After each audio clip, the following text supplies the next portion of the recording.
یوں تو بادشاہ سلامت بہت اچھے اور نیک تھے، مگر ان کا وزیر ان کی ایک بات سے بہت پریشان تھا اور دل ہی دل میں کٹتا رہتا تھا۔ بادشاہ سلامت نے اپنی رعایا سے بہت محبت کرتے تھے اور انہوں نے ان کی خدمات کے لیے اپنے خزانوں کا منہ کھول رکھے تھے۔ ملک میں چاروں طرف صرف سکون اور اطمینان نظر آتا تھا۔ سب لوگ انتہائی خوش و خرم زندگی بسر کر رہے تھے۔ شیر اور بکری ایک گھاٹ کا پانی پیتے تھے، مگر وزیر کو جس بات کی پریشانی تھی وہ یہ تھی کہ بادشاہ سلامت دوسروں کے منہ سے اپنی تعریف سن کر بہت خوش ہوتے تھے اور تعریف کرنے والے پر انعامات کی بارش کر دیتے تھے۔ ان کے دربار کے چند چرب زبان اور خوش آمدی لوگوں نے بادشاہ سلامت کی یہ کمزوری بھانپ لی تھی اور اس کمزوری کا اکثر و بیشتر فائدہ اٹھاتے رہتے تھے۔ ان کی جھوٹی جھوٹی تعریفیں کرتے اور انعامات کے گھر کو چلے بنتے۔ بادشاہ سلامت جب دربار میں تشریف لاتے اور لوگوں کے مسئلے مسائل سنتے تو ان کی کوشش یہی ہوتی کہ جلد سے جلد ان معاملات کو نمٹا دیں تاکہ اس کے بعد شعر و شاعری اور قصیدہ گوئی کا دور چلے اور دربار ان کی تعریفوں کا پل باندھیں۔ ان تعریفوں سے بادشاہ سلامت کو ایک عجیب سی خوشی کا احساس ہوتا تھا۔ بادشاہ سلامت کی شان میں قصیدے پڑھنے والے نیک نیتی سے بادشاہ سلامت کی تعریف نہیں کرتے تھے۔ ان کا مقصد تو محض قیمتی انعاموں کا حصول ہی ہوتا تھا۔ وفادار وزیر نے ایک روز اپنی یہ پریشانی ملکہ کے سامنے رکھی۔ ملکہ خود بادشاہ بات سے بہت تنگ تھی۔ وہ سوچتی تھیں کہ جھوٹی تعریفوں اور اگر وہ اسی طرح ہیرے جواہرات اور اشرفیاں لٹاتے رہے تو ایک روز سارا خزانہ خالی ہو جائے گا۔ اس نے وزیر سے کہا، اس سلسلے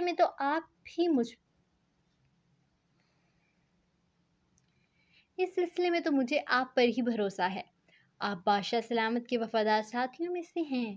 آپ کی عقلمندی کا کوئی ثانی نہیں۔ مجھے امید ہے آپ ضرور کوئی نہ کوئی حل نکالنے میں کامیاب ہو جائیں گے۔ ملکہ عالیہ، میں اپنی پوری کوشش کروں گا کہ اس مسئلے کا کوئی حل نکل آئے۔ اس لیے مجھے سب سے پہلے یہ پتہ چلانا ہوگا کہ وہ کون سی وجوہات ہیں جن کی بنا پر بادشاہ سلامت خوشامد پسند ہو گئے ہیں۔ انہیں کیوں اپنی تعریف سننا اچھا لگتا ہے؟ جب میری ان سے شادی ہوئی تھی تو وہ تب بھی ایسے ہی تھے۔ بات بات پر اپنے گلے سے قیمتی موتیوں کے ہار اتار کر لوگوں کو انعام میں دیا کرتے تھے۔ ایک وقت تو ایسا بھی آ گیا تھا کہ ہاروں کو بنوانے کے لیے بہت سارے کاریگروں کو بھرتی کرنا پڑ گیا تھا۔ مجھے تو اس بات سے بہت ڈر لگتا ہے کہ ہم اللہ کو کیا منہ دکھائیں گے۔ خزانے کا پیسہ عوام کی امانت ہوتا ہے، اس طرح تو ہم امانت میں خیانت کے مرتکب ہو رہے ہیں۔ میں نے سوچا ہے بادشاہ سلامت کی والدہ صاحبہ سے ملوں اور ان کو کرے دوں کہ بادشاہ سلامت کی شخصیت کے اس خامی کا سبب کیا ہے؟ وزیر نے کہا، اور عین اسی وقت بادشاہ سلامت کی ماں کمرے میں داخل ہوئی۔ وہ کافی بوڑھی ہو گئی تھی اور لاٹھی ٹیک ٹیک کر چلتی تھی۔ اس نے ملکہ اور وزیر کو دیکھا تو بولی، بیٹی، میں یہ پوچھنے آئی ہوں کہ رات کو کھانے میں کیا پکے گا تاکہ شاہی باورچی کو آگاہ کر دوں، مگر ایسا معلوم دیتا ہے کہ تم دونوں مملکت کے کسی اہم مسئلے پر گفتگو کر رہے ہو۔ میں چلتی ہوں، بعد میں آ جاؤں گی۔ امی حضور، ہم آپ ہی کا تذکرہ کر رہے تھے۔ بہت اہم مسئلہ درپیش آ گیا ہے، آپ سے کچھ معلومات لینا تھی، ملکہ نے کہا۔ پہلے مسئلہ تو پتہ چلے، اس کے بعد ہی میں معلومات دے سکوں گی، بادشاہ سلامت کی والدہ نے کہا۔ پہلے آپ آرام سے بیٹھ جائیں، پھر ہم آپ کو تفصیل بتائیں گے، ملکہ نے اسے کمرے میں رکھی کرسی پیش کرتے ہوئے کہا۔ جب بادشاہ سلامت کی ماں آرام سے بیٹھ گئیں تو وزیر نے بڑی تفصیل سے اس کو بادشاہ سلامت کی اس خوشامد پسندی کی عادت کے بارے میں بتایا۔